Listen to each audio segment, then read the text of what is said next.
ყველას მოგესალმებით, დასრულდა ივენთი დოხაში, Fight Night ივენთი დოხაში და როგორც ვარაუდობდით, კარდი გამოვიდა სასწაული, ძალიან მაგარი კარდი. მე ვფიქრობ, რომ წელს 2025 წელს ერთ-ერთი საუკეთესო კარდი იყო, სულაც შეიძლება საუკეთესოც არ ვიცი, ხა ყველა კარდი არ მახსენდება, მაგრამ აი ცხელ მახსოვრობაზე, ასე ვთქვათ, არ მახსენდება ესეთი შთამბეჭდავი ივენთი, ნუ ჯერ მარტო თავარ ქარდზე ის დაწყებული ფინიშები რა დღირდა თუნდაც. თუმცა მივყვეთ ნელ-ნელა ყველაფერს, ხო, აქ კიდე ერთი ფაქტორია, ნუ გარდა იმისა, რომ სასწაულად სანახაობრივი ბრძოლები იყო და სასწაულად სანახაობრივი ფინიშები, ალკე თემა ეს რა დრამები იყო ახლა ამას თან. და თან პერსონაჟები თვითონ ამ წარმოდგენის მართლა სასწაული პერსონაჟები ყავდა და მივყვეთ ახლა ნელ-ნელა.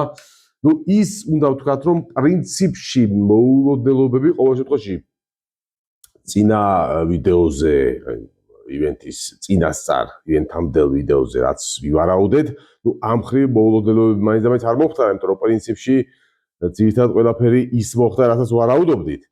ნუ ტრადიციულად ალექსანდრეს ბრძოლაზე მოდი ბოლოს ვისაუბროთ ალექსანდრეს და ბეგზატის ბრძოლაზე. მანამდე გავიხსენოთ სხვა ბრძოლები. ნუ ასო ალმაბაევმა მესამე რაუნდში გილოტინით დაიჭირა ალექს პერესი. ვამბობთ, რომ პერესი ზოგადად ძალიან მაღალი დონის მებრძოლია, მაგრამ ბოლო ბრძოლაში სადაც მან ტრავმა მიიღო, დიდი ხანი გავიდა თქო და ცოტა იჭები გამოთქვით, რომ რამდენად მზად არის, რამდენად კარგ კონდიციებში. ნუ ბრძოლას ეს აჩვენა, მართლა გამოჩნდა ბრძოლაში ალექს პერესი, მართლა მაღალი დონის მებრძოლია, იმიტომ რომ პირველი ორი რაუნდის განმავლობაში პრინციპში მესამეში შეიძლება ითქვას, რომ უპირატესობაც ჰქონდა ყოველ შემთხვევაში, ნამდვილად აგებდაო ვერ ვიტყოდით, მაგრამ ერთმა შეცდომამ გადაწყვიტა ბედი და ძალიან ხუთიანზე შეასრულა. იქ გამოიყენა ეს პერესის შეცდომა ასო ალმაბაევმა და გილოტინით დაიჭირა. მაინც გამოჩნდა, რომ თლათ მზად ნუ ძველი ალექს პერესი არ არის ეს. და ნუ პრინციპში მეორე თემა ვიცი რამდენად დამნავსო, მაგრამ საერთოდ რამდენად დაბრუნდება ძველი ალექს პერესი, ეს კიდე საკითხავია. ასო ალმაბაევს კი ულოცავთ, მართლა ძალიან კარგი ბიჭია, ეს ნიჭიერი ბიჭია. ამას ვისაუბრებთ, რომ ნუ ეს ამ ბრძოლაში ფავორიტი იყო ალმაბაევი, ჩემი აზრით ყოველ შემთხვევაში. მომდევნო ბრძოლაში, ამის შემდეგ, უშუალოდ ამ ბრძოლის შემდეგ იყო ბრძოლა ქვესაშუალო ზონაში ნიკოლას დალბი, რომელზეც ვამბობდი, რომ ამ მიუხედავად ასაკისა ეს ბიჭი ჩამოსაწერი არ არის და ნუ უბრალოდ ვიკინგი კი არის, ვიკინგებს შორის რომ ცალკე კასტა იყო, ბერსერკებია ისეთი ვიკინგია მეთქი. სიკვდილზე მიდის ყველა ბრძოლაში, ყველაფერს დებს და ნუ მართლაც თავისთავად გადაახტა ამ ბრძოლაში 51 წლის ასაკში.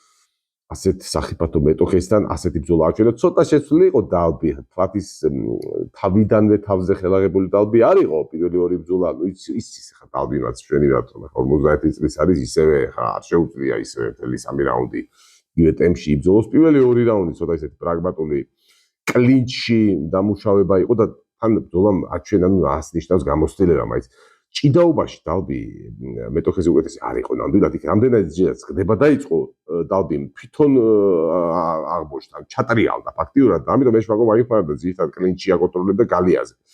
მესამე რაუნდში უკვე ჩართო, პრინციპში მეორე რაუნდის ბოლოდან და იქ ჩართო ძველი დალბი ჩხუბში გადაიყვანა ბრძოლა, იქაც ჩემი აზრით აჯობა მეტოქეს და რა ვიცი, მე ვფიქრობ, რომ დამსახურებლად გაიმარჯვა დანიელმა.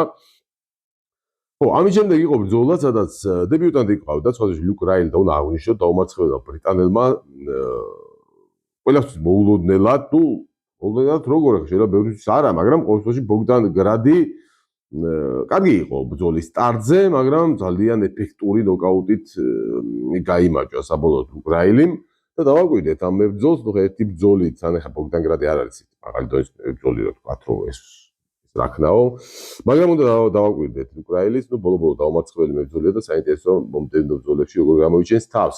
ამ ბრძოლით დასრულდა პრელიმ კარტი და მთავარი კარტი დაიწყო ჩემთვის ყველაზე საინტერესო ერთ-ერთი ყველაზე საინტერესო ბრძოლით ამ კარტზე, რაზეც ვისაუბრე წინა ვიდეოში. დიდი ძალიან ვრცლად ამაზე, რომ კიოჯი ჰორიგუჩის დაბრუნება ის იყო მოვლენა. UFC-ისთვის ზოგადად MMA-ში, UFC-ში კიოჯი ჰორიგუჩის დაბრუნება მართლაც მოვლენა იყო, ეს არის უზომოდ ნიჭიერი და ძალიან ძლიერი მებრძოლი თან უკვე გამოცდილი ეს ყველაფერი გადატანილია კიოჯი ჰორიგუჩის და გავიწყდა თქვი რომ მიუხედავად იმისა რომ ალბათ ბუკმეკერები ტაგირ ულანბეკოვს ჩართლიან ფავორიტად ჩემთვის ფავორიტი აქ კიოჯი ჰორიგუჩია თქო და რა ვიცი მე აი ჩემ მოლოდინსაც გადააჭარბა რომ არ მოგატყოთ კიოჯი ჰორიგუჩი ფათ ესე დომინაციას არ ვარ მიწასთან გაასწორა ტაგირ ულანბეკოვი უბრალოდ ეს დომინაციას არ არის ეს იყო რა ვიცი განადგურება თან ხა ტაგირ ულანბეკოვის რეკორდსაც თუ შეხედავ და ზოგადად მართლა არ არის ესე მარტივი მისი ის გადავლა როგორც გადაუარა კიოჯი ჰორიგუჩი თან როგორ მესამე რაუნდში ხო მოგუდა ისე მოგუდა რომ ეხა ნოკაუტის შემდეგ ფეხზე ვერ დგებოდეს და იქ ზოგადად ხელისაწევი გამარჯვებულის გამოცხადებისას იქ არ დგებოდეს საჭთან ნოკაუტის შემდეგ მინახავს იმიტომ რომ ნოკაუტის შემდეგ ზოგჯერ გაცვლილებები არიან და ისე არა პირდაპირ რეანიმაციაში მიყავთ მაგრამ საბმიშენის შემდეგ ვერ დგებოდეს ტიპი ეგეთი რამე პირველად ნახე და ამის საფირწონეს კიოჯი ჰორიგუჩის მომჩენა რომ საერთოდ უფლი არ ქონდა გამოსული მართლაც სასწაული ბრძოლა გვაჩვენა იაპონელმა ძალიან მიხარია და ძალიან დიდი სურვილი მაქვს მალე გავიდეს ჰორიგუჩი სატიტულო ბრძოლაზე მე ვფიქრობ რომ ეს ჰორიგუჩი მასთანაც პანტოჟასთანაც ფავორიტი იქნება ჩემთვის ყოველ შემთხვევაში და რატომაც გვენია რომ თუ პანტოჟა დაამარცხა ცოტა დაგხვევა წინ უსწრებ ხა ძალიან მოვლენებს ჯერ ამას ობარი ძალიან შორს არის ხა მართალია ფაქტიურად ტოპ-8-ში შევიდა ბეთერპენ ნომერი იყო ტაგირ ულანბეკოვი და ფაქტიურად ტოპ-8-ია შესული უკვე ჰორიგუჩი მაგრამ ხა მინიმუმ ერთი ბრძოლა მაინც უნდა გაიაროს პანტოჟამდე ალბათ და თუ ხმარი აიღო კიოჯი ჰორიგუჩი ძალიან დიდი შანსია სხვა შორის იმუშაონ შემდეგ ჰორიგუჩისა და მერაბდვალიშვილის შორის ბრძოლაზე ვინაიდან მართლა ძალიან მეც მაინტერესებს ეს ბრძოლა ჰორიგუჩი არის აი უფრო პატარა გაბარიტების მერაბი ჩემი აზრით აი რო უყურებდი ეთერში თქვი რომ მერაბდვალიშვილის სტილისტურათაც აღნაგობითაც თავისი აი კონცეპტი თავისი ხასიათითაც ძალიან გავს ეს იაპონელი მერაბდვალიშვილი მოკლედ ძალიან გამახარა კიოჯი ჰორიგუჩიმ და იმით კი არა კონკრეტულად ტაგირ ულანბეკოვს კი არ ვერჩი რამე უბრალოდ აი ასეთი რომ ისევ ძველი ჰორიგუჩი რომ დაგვიგვიდა რა თქმა უნდა იყო შიში იმის შეიძლება ისეთი აღარ იყოს ჰორიგუჩი როგორც იყო ადრე თქო მაგრამ არა ისეთივია და არაფრით არ არის საერთოდ ზედმეტია ასაკზე ლაპარაკი და დავიწყოთ ჯეჯერობით ასაკი კიოჯი ჰორიგუჩის შემთხვევაში ვალდო კორტეს აკოსტა ეს ბიჭი აგზელებს ყველას გაკვირვებას ნუ შამილ გაზიევი რა თქმა უნდა შეიძლება არ იყოს აჩვენებელი მაგრამ ახლა ასეთ ვისებ ძიმე წოდაში ბევრი ბებძოლი ისეც არ არის და ახლა ვინც არის იმ ბებებს კი უგებს აკოსტა და ძალიან მე ვფიქრობ რომ პატივისცემის არის ეს ბებძოლი და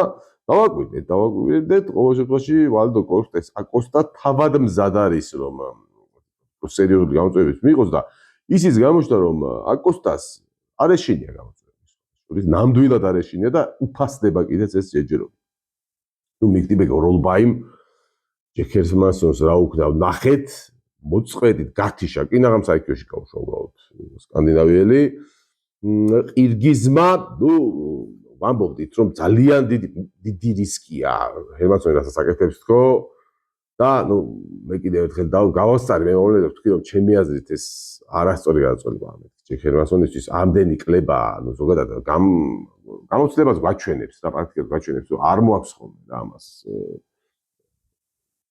წარმატება მებრძოლისთვის და მე ვფიქრობ რომ დაბრუნდეს იმ წონაში ჯეკ ჰერმანსონი სხვა საქმეა რომ იმ წონაშიც შეიძლება ვასწავლო ვეღარ მოწყვიტოს 37 წლის მებრძოლმა მაგრამ ნუ აქ ძალიან გაუჭირდება აი ესეთი წაგებები იქნება მე ვფიქრობ ძალიან ბევრი ჰერმანსონისგან თან ხა სხვადასხვა შორის ქვესაშუალო წონაში შეხვდა შეახსენეთ ვიქტორ როლბაის რომელიც სუბუქციონის მებრძოლია იდეაში დიდი საშუალო წონა ქვესაშუალო წონასაც უბრალოდ არ არის პირიქით პატარა და იქ სხვადასხვა შორის ამ ჰერმანსონს მაგალითად იგივე ქვესაშუალო წონაში ჩვენ ვისაუბრეთ დღეს იანგარიზე პრატეშზე მორალესზე და ასე შემდეგ ხა მორალესი რას უზავს წარმომიდგენია უბრალოდ და არაფერ ასეთ ჰერმანსონს კიდევ ერთხელ ამბობდა და ვიცი მე ვფიქრობ რომ ჯობია დაბრუნდეს იქ სადაც იყო ვოლგან ოზდემირი ალონზო მენიფილდი ამ ბრძოლაში თუ გახსოვთ ამ ბრძოლაზე ვისაუბრეთ და ფავორიტად დავასახელეთ ვოლგან ოზდემირი რაც ისე დიდ ფავორიტად თუმცა ვთქვით რომ ამ ბრძოლაში შეიძლება ყველაფერი მოხდეს და იმაზეც რატომ დავასახელეთ ფავორიტად ვოლგან ოზდემირი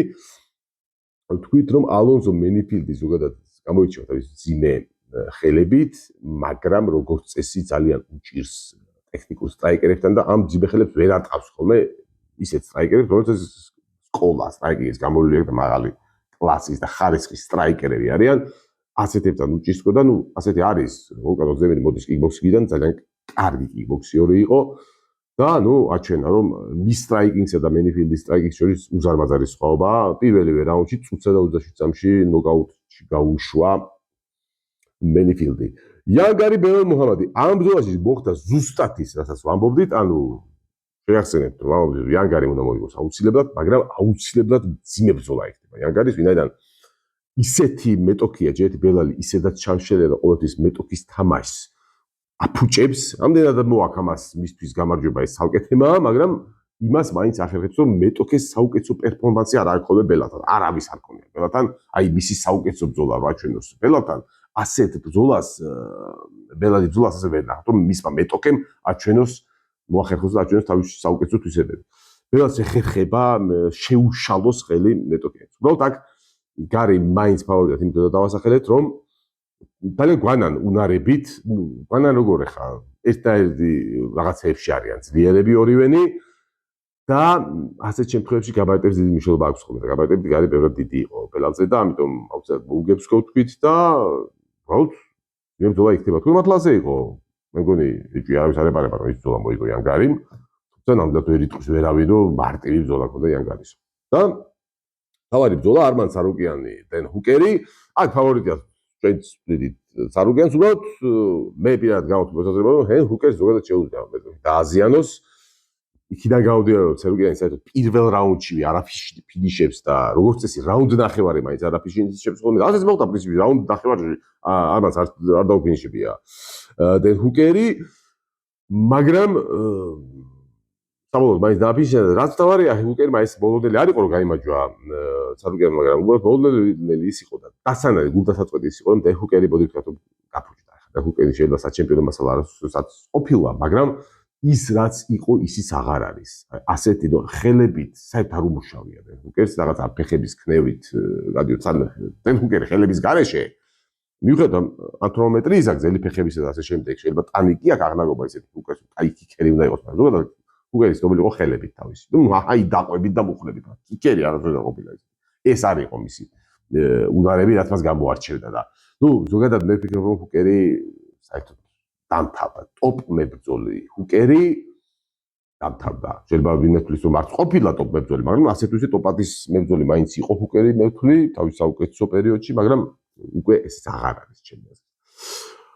არმან სარუკიანს ულოცავთ გამარჯვებას და სარუკიანზე და საერთოდ სულუწონზე ჩვენ კიდე ვისაუბრებთ, უბრალოდ ცოტა ხანი მინდა ცალკე ხაზი ვისაუბროთ ალექსანდრე თოფურიას ბრძოლაზეც დაპირებისამებრ.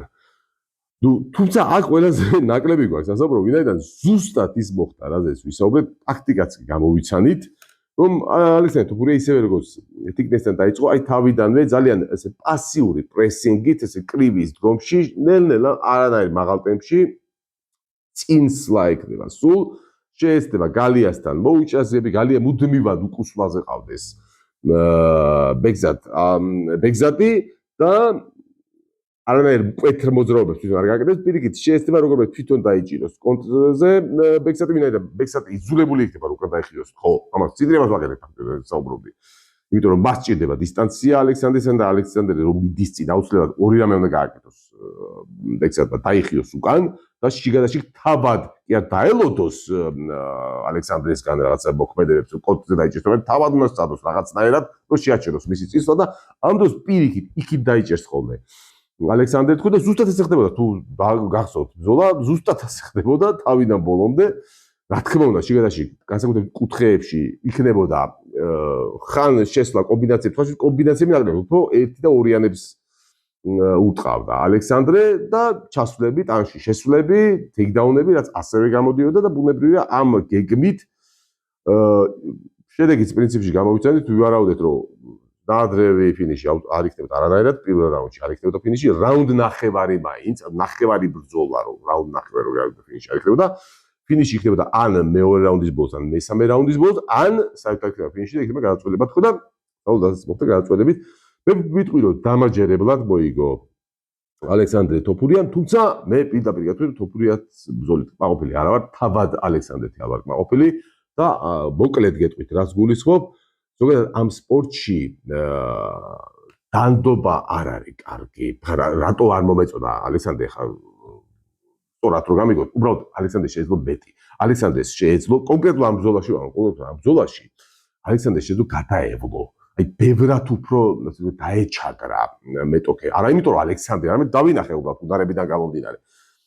ალექსანდრე ძალიან შვიდად მოიგო. აი რაღაც კარგ ისეთ ცოტა ხის სპარინგს გავდა ეს ალექსანდრესგან. ერთის მხრივ მესმის ეს მისი კეთილშობილება და ძალიან ცეთი პირადად არ ვიცი, მაგრამ მგონია რომ ძალიან კეთილშობილი ადამიანია ალექსანდრე, ასე ჩამერტება მჩება ხო დისტანციიდან და მე მესმის რომ ეს ბიჭი რომელიც საკმაოდ კარგი ადამიანი ჩანს ის ფექსადით. ალბათ ნახა რომ უგებდა ახლა მაინც გეგმით პრობლემად მოუგებდა და ზედმეტად არ დააზიანა, ცოტა დაინდო შეიძლება, მაგრამ მე ვფიქრობ რომ ამ სპორტში დანდება არ არის სწორი, გამიმიტომ რომ სასტიკი ვარ და რაღაცა ზოგადად შეიძლება თავად დაისაჯო როდესღაც ამის გამო და ეს აი ეს აუცილებელი კომპონენტი რომელიც უნდა გამოიყენო. თუნდაც მან მაგალითი უნდა აიღოს თავის ძმისგან. ეხლა ძალიან კარგად არის განწყობილი ილია თოფურია ალექსი ვოლკანოვსკის მიმართაც, ჩარლზ ოლივერას მიმართაც, მაგრამ ოქტაგონზე არანაირი დანდობა არ იყო ილიასგან და რაც სწორი იყო. ხო, ერთსაც ძალიან დაუნდობლად გაუსწორდა და მეორესაც, თუმცა ამას არ შეუშვია ხელი რომ ბრძოლის შემდეგ მე როგორც ვიცი დღესაც მეგობრობს ვოლკანოვსკისთან და ძალიან კაი დამოკიდებულება აქვს ორ მხრივ სხვათა შორის აქვს მას და ოლივერას. ასე რომ ალექსანდრეს უჩებდია ცოტა მიდგომა ამ სპორტში შეცვალოს. თუ რა თქმა უნდა მას უნდა ამ სპორტში რაღაცა დიდ მიზნებს მიაღწიოს და თუ უბრალოდ უნდა რომ შიგადაში გაერთოს ასე ვთქვათ და ზოგადად უბრალოდ წელიწადში ერთხელ იბრძოლოს, მაშინ გასაგებია და მისაღებია ეს შეიძლება ასეც იყოს. თუმცა ამ სპორტს ზოგადად შიგნით გალიაში ცოტა დაუნდობლობა ჭირდება. კი ბატონო, დასრულდება ბრძოლა, მე ბატონო ვიმეგობროთ თუნდაც მეტოქესთან. ეს ჩემი რჩევა იქნება ალექსანდრესთან, მით უმეტეს რომ უნარები მას აქვს ძალიან, მაგრამ მე კიდევ ერთხელ დავწმუნდი რომ ალექსანდრე თოფურია უნარებით ხასიათი არ ვიცით ჯერ ხასიათით ვერ შევადარეთ თავის ეს, მაგრამ უნარებით მე ვფიქრობ რომ ყოველ შემთხვევაში ბევრად არ ჩამოვარდება და შეიძლება საერთოდაც ჩამოვარდება ილიას. პრინციპში ეს იყო რაც მოხდა საინტერესო ქარდზე, მე მგონი არაფერი არ დაგვაგვიწევს, მთავარი აქ ორი გუჩიძე ვისაუბრეთ, თავარია და დალბის ბერსერკობა კიდევ ახლა აღნიშნეთ. ეს ივენთის შესახებ მოვჭით საუბარს, თუმცა კიდევ უნდა ვისაუბროთ ძალიან საინტერესო თემებზე, ორ საინტერესო თემაზე მინდა გავამახვილო ყურადღება. ამ და წინა ივენთმა საკმაოდ არის დარია და ასე ვთქვათ ბურუსით და ნისლით მოიცვა სუბუქი და ქვესაშვალო წონის ასე ვთქვათ პერსპექტივები, განვითარების პერსპექტივები ამ დივიზიონებში და სხვათაშორის აი ამ ბურუსის მიზეზი არის ორივე შემთხვევაში, ორივე წონის შემთხვევაში ილია თოფურია და ვიდეოს მეორე ნაწილი მინდა დაუთმოს სწორედ ამ ორ დივიზიონს. დავიწყოთ სუბუქი წონით. სუბუქი წონაში რაც ცხადია და ნათელი, ერთი ვიდა ვთქვა რომ არმან ცარუკიანს შეუძლია დამშვიდეს. შეუძლია არ იღელოს, მას რაც უნდოდა ის მიიღო. რას გულისხმობ? გულისხმობ იმას, რომ არმან ცარუკიანის მომდევნო ბრძოლა იქნება აუცილებლად სადიდულო. უნდოდა არმან ცარუკიანს სადიდულზე ბრძოლა და არმან ცარუკიანს შეიძლება ითქვას, რომ დიდულზე ბრძოლა მიიღო კიდეც. ძალიან მარტივია ამის გაგება, რატომაც არის ესე, იმიტომ რომ ორი ვარიანტია ხო ილია თოფურიას შემთხვევაში, დარჩება ილია თოფურია ამ წონაში და დაიცავს გამართ, თუ ასე ვთქვათ გაყვება გაიგიდება ისევ ისლამ მახაჩევს და ავა ქვესაშვალო წონაში, თუ მახაჩევს მისდევს, თუ ცხადია რომ მახაჩევი ამ წონაში აღარ ჩამოვა, ეს ათელია, ამას არც ბალავს მახაჩევი, ამ შემთხვევაში ილიას მოუწევს ასლა ზედა წონაში. ვიცი ჩვენ ბოლო წლებში როგორი ტენდენციაც შემოიღო, ტენდენცია კი არა, აუცილებლობა შემოიღო დანა ვაიტმა, რომ თუ მებრძოლს უნდა ჩემპიონს, ერთ-ერთ დივიზიონის ჩემპიონს უნდა სხვა დივიზიონის ჩემპიონობა, ანუ მოსინჯოს ძალა სხვა დივიზიონშიც უნდა დათმოს იმ დივიზიონის გამო ის ჩემპიონიც არის. ასე იყო ილია თოფურიას შემთხვევაშიც, ილია თოფურია იძულებული იყო დაეთმო ქვესწულის ხამარი, ანუ ბაგატურად გამოეცხადებინა და ამის შემდეგ იბრძოლა სუბუქი წონის კამარზე და იგივე იყო ისლამ მახაჩევიც, რომელიც კი ამბობდა არ დავთო არავითარ შემთხვევაში გამარჯვო, მაგრამ ძალიან მშვენივრად 2 დღის მერე ამ განცხადებიდან 2 დღის მერე დათმო მსუბუქი წონდის კამარი და ისე ავიდა ქვესაშუალო წონდის კამრისთვის. ასე რომ თუ ილია თოფურია გადაწყვეტს დარჩეს მსუბუქ წონაში, ცხადია მას დაცვა, კამრის დაცვა მოუწევს აუცილებლად არმან ცარუკიანთან და ამ შემთხვევაში ცარუკიანმა ესე იგი მიიღო სატიტულო ბრძოლა. ხოლო თუ ილია თოფურია გადაწყვეტს რომ შეხვდეს ისლამ მახაჯევს, მაშინ ის დაავიდეს ზედაზონაში, რაც ნიშნავს იმას, რომ მან ვაკანტურად უნდა გამოაცხადოს მსუბუქი წონდის კამარი და რა თქმა უნდა ვაკანტური კამრისთვის ბრძოლა ჩაინიშნება აუცილებლად უახლოეს და ყველაზე მაღალ კონტენდერებს შორის ყოველ შემთხვევაში პირველი კონტენდერი აუცილებლად იქნება ერთ-ერთი მებრძოლი და ამ შემთხვევაშიც პირველი კონტენდერი შეახსენებთ არის არმან ცარუკიანი და ამ შემთხვევაში არმან ცარუკიანი მიიღებს სატიტულო ბრძოლას. უბრალოდ აქ რჩება კითხვა, ვინ იქნება ამ შემთხვევაში არმან ცარუკიანის მეტოქე. თუ ახლა რიგითობას და რეიტინგს მივადევნებთ თვალს, გამოდის რომ ის მეტოქე უნდა იყოს ჩარლზ ოლივეირა.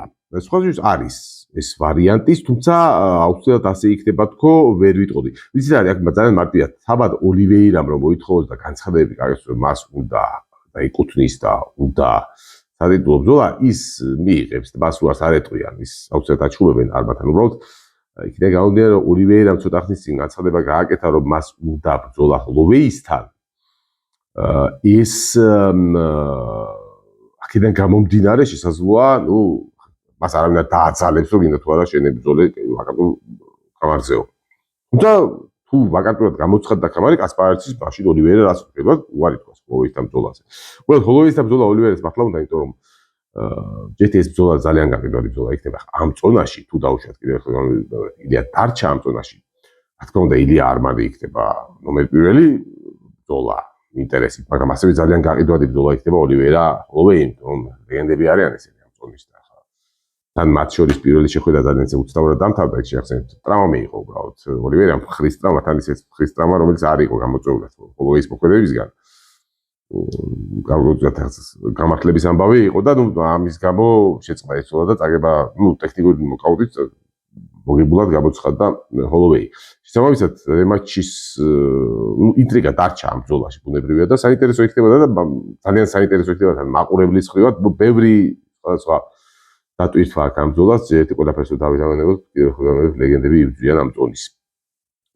ამიტომ შესაძლოა, რომ ეს ბრძოლა არ გაუშვა ხელიდან და მაშინ შემთხვევაში ბუნებრივია არმანის მეტოქე ოლივეირა ვეღარ იქნება. ხოლო ზოგადად თუ გადმიხილავთ ამ შემთხვევაში არმანის მეტოქეებს, ოლივეირა, შემდეგ მოდის ჰოლოვეი, შემდეგ მოდის გეიჯი. პრინციპში ამ სამი ვარიანტიდან კიდევ ერთხელ დავივიწყოთ, დაუშვათ არ ხვდებიან ერთმანეთს ოლივეირა და ჰოლოვეი. ამ ვარიანტში ისედაც გეიჯი ამოვარდება, იმიტომ რომ გეიჯის ჯეთი არც ერთ პატგანს არ აქვს სერია მოგებების. არც ოლივეირას, არც ჰოლოვეის, არც გეიჯის. თითო მოგება აქვს ბოლო ბრძოლებში, მაგრამ იმის წინ წაგება აქვს. თუმცა ამ ხრივ ყველაზე ცუდ ვარიანტი გეიჯია, ვინაიდან გეიჯის ბოლო ბრძოლაში მოგება აქვს ფიზიევთან, იქამდე წაგება აქვს ჰოლოვეისგან ბრუტალურად. ანუ ერთ-ერთ კონკურენტთან, მოდი ასე ვთქვათ, იმის წინ მოგება ისე ფიზიევთან, რომელიც ფიზიევი ძალიან შორს არის, ხო? და იმის წინ კი წაგება აქვს ასევე ოლივეირას. ანუ ორივე უშუალო კონკურენტთან წაგებები აქვს ფინიშებით და ბუნებრივია თუ ამ სამში ასარჩევია, გეიჯი გამოვარდა ჩემთვის. ოლივეირას შორის არჩევნის გაკეთებაშიც, მაინც წინ ალბათ უფრო ოლივეირაა, ვინაიდან ჯეთი ის მეორე ნომერია და მესამეა მაქსი, ანუ ოლივეირა უფრო ახლოს არის. და პლუს აქ ისევ სერიას თუ შევხედავთ, ოლივეირას წარმოიდგინეთ ბოლო ბრძოლებში, არმანთან სპლიტის წაგების გარდა და სპლიტის წაგება მით უმეტეს ამ ბრძოლაში წაგება არც არის და ეს მაქსიმუმ ფრე იყოს ჩემი პირადაზით ვისაც მოიგო ოლივეირა, მაგრამ კაი, მე აზრს არა მნიშვნელობა. ყოველ შემთხვევაში ფრე რო ინიშნებოდეს, საერთოდ წესები რო ცოტა ისეთი იყოს ლოგიკური ფრე თუ არსებობს ემიჯი, ასეთი ბრძოლები უნდა თავდებოდეს ფრე ჩემი აზრით. და ამ ბრძოლას თუ არ ჩავდეთ წაგებები ოლივეირას ბოლო 17 ბრძოლაში აქ მხოლოდ ილიასთან და თითო წაგება მხოლოდ ილიასთან და ისლამთან. ანუ და თან თუ ჩავთვლით რომ ისლამი უკვე ავიდა ზედაზონაში ილიას თუ აყვარა ზედაზონაში გამოდის რომ ამ წონაში კაი ხანი არავისთანაც წაუგია ხო ოლივეირას და კიდევ ერთხელ მე თუ არ ჩავთვლით ამ წონის მებრძოლებად ილიას და ისლამს გამოდის რომ თუ ბრძოლა არ წაუგია ოლივეირას ბუნებრივია ისედაც ეკუთვნის თუმცა კიდევ ერთხელ გამეორებ აქ არის ერთი მომენტი რამდენად მოეწონება იდეა ოლივეირა ჰოლოვეის შობისა UFC-ს. თუ მოეწონა ეს იდეა UFC-ს თუ თავად ოლივეირას და ჰოლოვეიას უჩემნიათ ერთმანეთთან იბრძოლონ, ნუ მაშინ არ მან სხვა უნდა შეახვედრონ. ნუ გეიჯი კიდევ ერთხელ გავიმეორებ ამ ვარიანტში მაინც არ ჩანს, იმიტომ რომ ძალიან ორი მოგება ფიზიებდა. ეს არის მისი ბოლო დროის წლებში, რაც მოიგო. ამ შემთხვევაში მე მგონი უფრო იზრდება პიმბლეტის შანსები.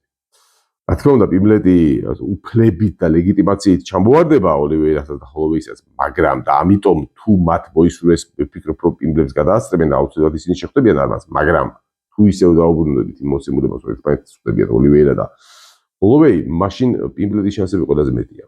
რომ პიმბლეტს აქვს ხაშვის გასაგებია, შეიძლება ისეთი არავის არ მოუგია და არ იმსახურებდეს საქმეა რატო არის პიმბლეტი მეხუთე ნომერი ამ წამს ეს არის სიგიჟე შეგვაპარეს ნენელა წაწიეს მაგრამ თუ ამ მოცემულობას უკვე მივიღებ და არის ეს მოცემულობა ესე თუ ისე არის უკვე მეხუთე ნომერი მაშინ სხვებთან შედარებით ის უპირატესობა აქვს მას რომ მას აქვს კარგი სერია 7 მოგებიანი სერია აქვს თან ეს 7 მოგებიანი UFC-ში თორე UFC-დაც კიდე მოგებები ქონდა Cage Warriors-ში და შესაბამისად უფრო დიდი სერია აქვს ასე რომ ყველაზე მეტი შანსი აქვს პიმბლეტს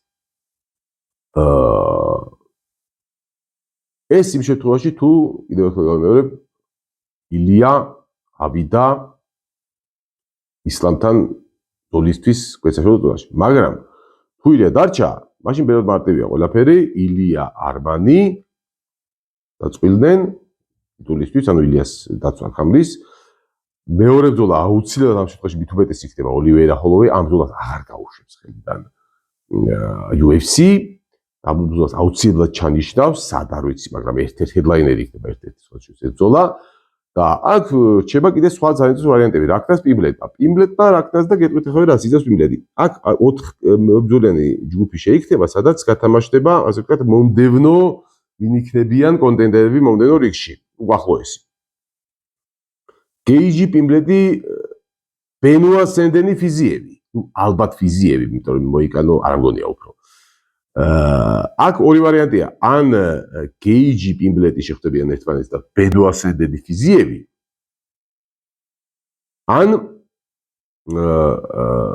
გეიჯი ბენუა სენდენი პიმბლეტი ფიზიები ამ ბრძოლას ზედაპირთ აქვს რომ გამარჯვების შემთხვევაში ევროპელების გამარჯვების შემთხვევაში ან პიმბლეტმა და ბენუა სენდენი მოიგეს რაც ამ წყლებში სავსებით რეალურია ორივე შემთხვევაში სხვათა შორის ძალიან რეალურია მაგრამ ორივე მოიგოს ანუ ფიზიებიც და გეიჯის ნებისმიერად დაამარცხონ მივიღეთ შვენიერ ჰედლაინერს ნუ ან კომეინს თუ გნებავთ ერთ-ერთი ან პარიზის კარტისთვის ან რა ვიცი ბრიტანეთის კარდი ლონდონი იქნება თუ რა იქნება არ ვიცი ლივერპული შეიძლება როგორც ვიცით, ინგლისში ყოველთვის იმართება, ყოველ წელიწადს იმართება და არაერთი UFC-ს ივენთი და ასევე იმართება პარიზში, ასე რომ ბატონო, ინებეთ შვენიერი ჰედლაინერია ეს ბრძოლა. კი ბატონო, ეს მოკლედ ასე თუ ისე მე მგონი გავიარეთ ორივე ვარიანტი სუბუქციონაში, ან ორივე ვარიანტი გულისხმობ ილია რაც იზავს იმის ერთ შემთხვევაში და მეორე შემთხვევაში ილიას გადაწყვეტილებაზე დამოკიდებული ბევრი რამე ასევე ქვესაშვალო ზონაში. ქვესაშვალო ზონაში მოდი პირველ ჯერ განვიხილოთ ის ვარიანტი თუ არა მოდის ილია. მოხდარა ჩვენი გრძელდება გრან-პრი როგორც უნდა გაგრძელდეს დაწყვილდნენ ნახევარფინალისტები, ყველაზე ლოგიკური არის რა თქმა უნდა იანგარი უნდა შეხვდეს ახლავე გეტყვით ისლამ მახაჩევს ტიტულზე ბუნებრივია, ყველაზე ლოგიკური ეგ არის. და მომდევნო კონტენდერის ასე ვთქვათ ვინაობას გაითამაშებენ პრატეში და მორალესი. ეს მე მგონი ძალიან მარტივია. აქ არიან კიდევ დელამადალენა ბელალ მუჰამედი, ასევე შავკატ რახმონოვიც. ნუ შეგვიძლია ვთქვათ რომ აქვე არის კამარო უსმანიც, ნუ მე არ გულისხმობ ასევე აქ არიან შორსაწასვლა ყოველთვის შონ ბრეიდი და ლეონ ედვარდსის, მაგრამ ისინი ცოტა მოშორებულები არიან ამ სატიტულო ამბიციებს, ყოველ შემთხვევაში ტიტულზე გამცდელ ბრძოლას ერთი ბრძოლით ჩემი აზრით არც ერთი არ გავა ტიტულზე ამ ჩამოთვლილებიდან. უბრალოდ მათ შეიძლება რაღაცა მონაწილეობა მიიღონ განსაკუთრებით შავკატის დაბრუნებასთან მიმართებაში. შავკატის დაბრუნების შემთხვევაში ჩემი აზრით ყველაზე ლოგიკურია შეხვდეს შონ ბრეიდის ან კამარუ უსმანს. ამ ორ ვარიანტში იქნება მე მგონი მოსარჩევი შავკატის მეტოქე. რაც შეეხება მადალენას, მადალენაც კიდე სხვადასხვა ძალიან ესეთი ვარიანტია შავკატისთვის, შეიძლება მადალენა ყველაზე უკეთესი ვარიანტი იყოს. უკეთესი ვარიანტი იყოს კი არა, ალბათ უფრო მადალენას ვარიანტი ჯობია შავკატისთვის, ვინაიდან ბელალსაც ხო ვიღაცა უნდა მიცე, ჩემპიონი იყო ახლა ეს კაცი ყოველ შემთხვევაში. რა თქმა უნდა ტიტულს დაშორდა, ორი წაგება აქვს უკვე. მაგრამ ვფიქრობ ზუსტად აი ბელარესთვის გამოჭრილი ვარიანტია, არა მარტო ბელარესთვის, ბრეიდისთვისაც მათ შორის მაჩრევაში ჩანიშნა. რო აქ პატის ამბავი, გასარკვევი კიდე რაც დაიწყო თან ორივეს წაგება აქვს და რეაბილიტაციისთვის სჭირდებათ ერთი კარგი მოგება და ნუ ბატონო შეხვდნენ ერთმანეთს და არჩიონ გამარჯვებული. ნუ ეს ერთ ვარიანტი ყველაფერი მარტივია. ახლა გამიხდით ის ვარიანტი თუ ილია ავიდა. მაშინ ისლამს ხდება ილია. ოთან ისლამის და ილიას ბრძოლის ალბათობა გაზარდა სხვათა შორის თეთრმა სახლმა. ან ერთმანეთი გაზარდეს ერთმანეთის. ან თეთრმა სახლმა გაზარდა რომ ის აი რო აღარც უნდოდეს ხა ილიას ისლამთან ბრძოლა, ისლამსაც აღარ უნდოდეს. ხა დაძალებით შეიძლება ვერ დააძალოთ, მაგრამ ყველაფერს იზავს UFC რომ ეს ბრძოლა ჩატარდეს, იმიტომ რომ თეთრი სახლისთვის ხალხი მე არ ვეთანხმები ვინაძს რომ ბევრი ამბობს რომ ქართველს და დაღესტნელს არ შეახოდებათ ეს სახში. არ არის ესე მე მეწმუნდეთ ნამდვილად თუ ეს ბრძოლა დაალაგდა აუცილებლად თეთრ სახლში ჩატარდება და იმიტომ რომ არც ისლამი და არც ილი აღარ არიან მხოლოდ ასე ვთქვათ ერთი ქართველი და ესპანელი და მეორე დაღესტნელი და რუსი.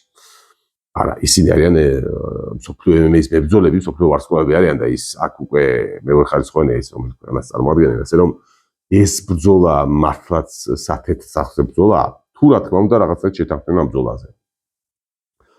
ამ შემთხვევაში უკვე იქ ტურნირი გრძელდება გრან-პრი, ოღონდ არა ტიტულისთვის, არამედ ტიტულზე გამსვლელი ბრძოლა, მომდევნო კონტენდერისთვის, შეიძლება ასე ვთქვათ. და ამ შემთხვევაშიც შეიძლება ითქვას რაღაც ვარიანტები შეუძლია გამოვიცნოთ. თუ მადალენა, ბელალ მუჰამედი, შონ ბრეიდი რა თქმა უნდა ჯერ რიგში დგანან და იქ ეგენი თამაშობენ შავკატთან ერთად, შავკატი თუ დაბრუნდა რა თქმა უნდა, გადაწყვეტა დაბრუნება. ამათთან არის და შავკატს ეგრევე თაიტულობს არავინ არ მიცემს. ორი ბრძოლა მაინც უნდა მოიგოს ჩემი აზრით შავკატმა რომ სათითო ბრძოლა მიცემს.